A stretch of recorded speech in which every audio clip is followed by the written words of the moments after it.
Incoming.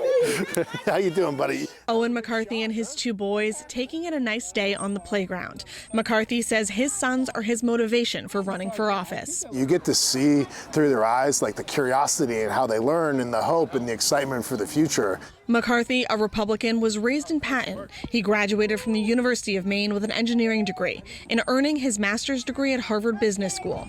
He says he got his work ethic from his parents and growing up in northern Penobscot County. I grew up in the shadow of Mount Katahdin in like this little trailer on my grandfather's land. My dad was a logger. My mom worked in the school as a lunch lady. And I actually think that's a major advantage both for my life and for this governor's race because I learned a lot about hard work up there.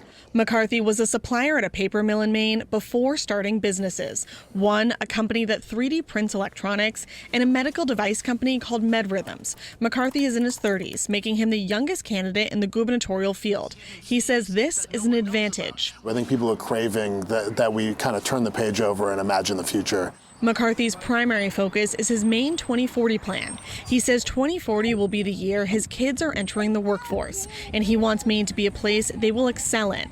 The plan, more than 70 pages, outlined on McCarthy's website, notes that the three pillars are opportunity, affordability, and discipline.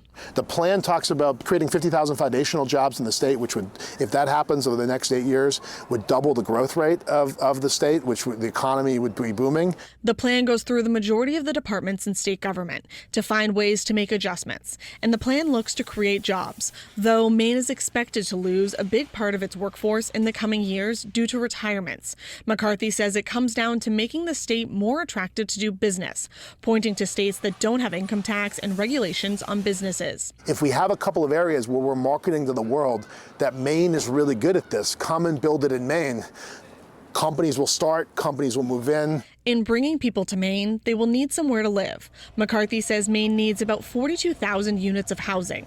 A study released 3 years ago shows Maine needs more than 80,000 housing units. Let's make it easier. So if you divide a lot by 3 right now, you need a DEP and DOT permit. We're going to take that up to 9, right? So that's going to loosen up that part of the market. McCarthy is also focusing on education, pointing to recent data that shows declining 4th grade reading levels. Phonics went out of vogue for a long time, but that's the foundational curriculum that's based on phonics is what's proven to work for more people out there, and we need to go back to that. McCarthy says he wants to be governor to build a state Maine children will thrive in the future. And he says with his plan already outlined, he's the right choice. I'm a problem solver that thinks outside the box. I can talk to you about sawmills or software. I'm going to do the hard things, but I think we can have a better future.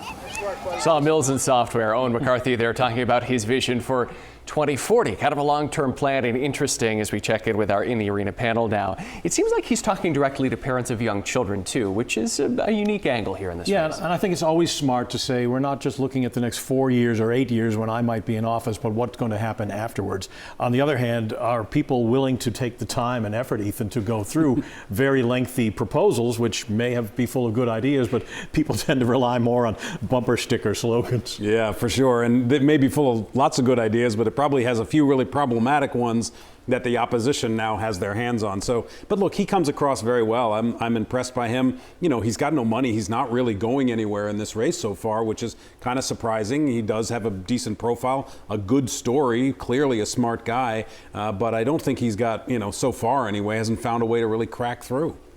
It's really interesting. Owen comes from two extremes.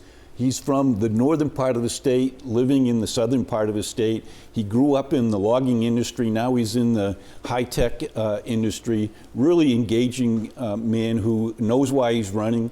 That engineering style that came out, that's probably why you get so many pages of detail on policy. But as Ethan points out, where's the spark? Where's the energy that's gathering now as people are about 40 days out from voting in the Republican gubernatorial primary? I don't know the rest of it, but he doesn't seem like he's coming across as extreme as some of the other candidates, I would say, at least in that profile. Geographically extreme. Geographically extreme. Not philosophically. But not philosophically, at least how he's coming across there, which may be good for Republicans to try to not have the most extreme candidate. But Everybody's extreme from your point of view. In one way or I gave another. him a compliment there. You know, he touched on the declining test scores, which is a concern for a lot of people, particularly on the Republican side. Is that an issue that he could focus on closely and break through? Yeah, and I think that's a bipartisan issue. I don't think it's party affiliation determines whether you care about test scores in Maine. Clearly, we know from results that we've got to do better,